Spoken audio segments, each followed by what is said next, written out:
अस्सलाम वालेकुम। कैसे हैं आप लोग? दुआ करते हैं कि अल्लाह ताला हम सबको अपने हिफ्ज़ अमान में रखे, हर मुसीबत हर परेशानी से बचाए।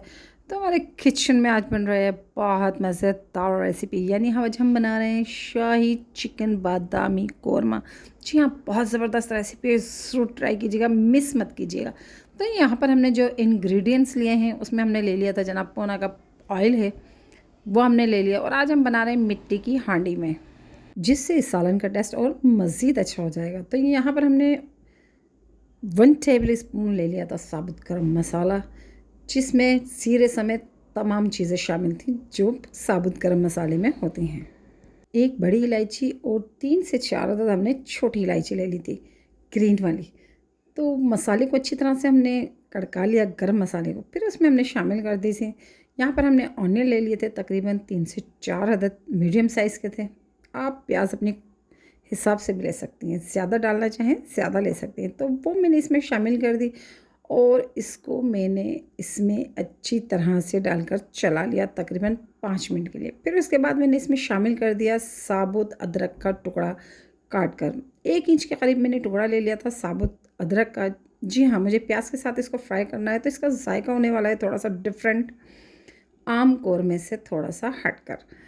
तो इधर हमारी प्याज ब्राउन हो रही है और दूसरी तरफ हमने चिकन ले लिया था हाफ़ केजी, और उसमें हम मैरिनेट करके इतने हम मसाले के साथ चिकन को रख देंगे।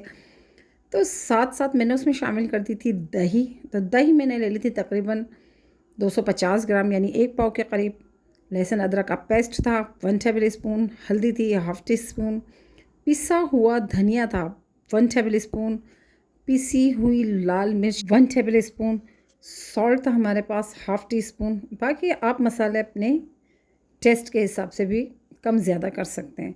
तो यहाँ पर मैंने इन तमाम चीज़ों को अच्छी तरह से मिक्स किया, और मिक्स करने के बाद मैंने इसे मैरिनेट होने के लिए तकरीबन रख दिया, जब तक कि हमारी प्याज ब्राउन होती हैं और उसको हम जब तक क्रिस्पी करते हैं। तो यहाँ पर मुझे कोरमे को दानेदार नहीं बनाना, आज मुझे थोड़ा सा इसको ग्रेवी स्टाइल में देना है, तो इसीलिए ये थोड़ा सा अलग अंदाज में आज हम इस कोरमे को बनाएंगे। फिर इसके बाद मैं इसमें शामिल कर दूंगी बादाम। जी हाँ, बादाम मैं इसमें शामिल कर दूँ, क्योंकि ये है ही बादामी कोरमा, तो इसमें हम बादाम प्याज के साथ ही फ्राई करेंगे। तो यहाँ पर हमारा गरम मसाला, अदरक और बादाम के साथ हमारी प्याज फ्राई हो गई, और जब प्याज हमारी फ्राई हो गई तो हमने उसे निकाल लिया, और फिर ऑयल को हमने 5 से 10 मिनट के बाद जो चिकन हमने मैरिनेट करके रखी थी वो उसमें शामिल कर दी। जी हाँ, चिकन उसमें शामिल करने के बाद हमने उसे अच्छी तरह से भून लेना है। तकरीबन 5 से 10 मिनट हम उसे अच्छे से भून लेंगे। पानी मैं इसमें ऐड नहीं करूँगी। तो साथ साथ मैंने चाय भी बना ली थी अपने लिए, क्योंकि सर्दी बहुत ज़्यादा है तो चाय पीने का बहुत दिल चाह रहा था। तो यहाँ पर हमारी प्याज हो गई थी फ्राई, तो ये बहुत क्रिस्पी प्याज फ्राई हुई थी कि अगर मैं इसको चूरा करना चाहूँ तो ये बासानी चूरा हो जाएगी और हमारा कोरमा दानेदार बन जाएगा। क्योंकि अगर मैं इसे क्रिस्पी इतनी है कि अगर मैं इसे थोड़ा सा भी मैश करूँ तो ये आराम के साथ हो जाएगी, लेकिन मुझे इसको दानेदार नहीं बनाना है, इसीलिए मैंने इसको पीसना है दही के साथ।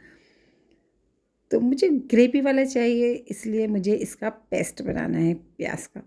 तो वो तमाम प्याज जो मैंने ले ली थी उसमें थोड़ी सी दही मैंने 3 से 4 टेबल स्पून, क्योंकि बकाया दही हमने सालन चिकन के साथ मैरिनेट की थी, तो उसमें से 2 3 से 4 टेबल स्पून हमने निकाल लिए थे, और उसी प्याज में डालकर हमने उसको पीस लिया था, उसका पेस्ट बना लिया। और तकरीबन 10 से 15 मिनट चिकन को पकने के बाद मैंने वो पेस्ट इसमें शामिल कर दिया, और फिर उसको उसी के पानी में ही मैंने पकने के लिए छोड़ दिया। तो हाफ़ कप मैंने पानी मज़ीद शामिल कर दिया था ताकि हमारे चिकन अच्छे से गल जाए। तो दही का पानी होगा, चिकन का पानी होगा, और तमाम चीज़ें मिलके चिकन को बहुत अच्छी तरह से गला देंगी। वैसे भी चिकन बहुत जल्दी गल जाता है नॉर्मली। और जब चिकन को भून लिया मैंने अच्छी तरह, तो फिर मैंने उसमें 1 कप के करीब पानी शामिल कर दिया। आप चाहें अपने हिसाब से पानी डाल दें, नहीं डालना चाहते ना डालें, ऐसे ही रख लें। मैंने थोड़ा सा हल्का सा ग्रेवी वाला बनाया था। फिर उसमें मैंने शामिल कर दिए थे बादाम, साबुत बादाम मैंने डाल दिए थे, भिगो दिए, छील लिए, फिर मैंने उसको इसमें ऐड कर दिए। क्वांटिटी आप अपने हिसाब से रख लीजिएगा, ज़्यादा डालना चाहें ज़्यादा डाल दें। ये सालन मैंने बनाया था अपने हस्बैंड की फरमाइश पर, क्योंकि उन्हें का बहुत दिल चाह रहा था कि भाई वो इस तरह का सालन खाएं और नान के साथ। तो आप भी बनाइएगा और आप भी इंजॉय कीजिएगा। इंशाल्लाह जब आप इसे बनाएंगे तो इसका टेस्ट बिल्कुल डिफरेंट लगेगा, क्योंकि जो गरम मसाला, अदरक और बादाम हमने प्याज के साथ पीसे थे फ्राई करने के बाद, तो उससे इसका टेस्ट चेंज हो गया और बहुत मज़े का सालन बना था। जब आप इसे बनाएंगे, ट्राई करेंगे तो इंशाल्लाह इसका टेस्ट आपको अच्छा लगेगा।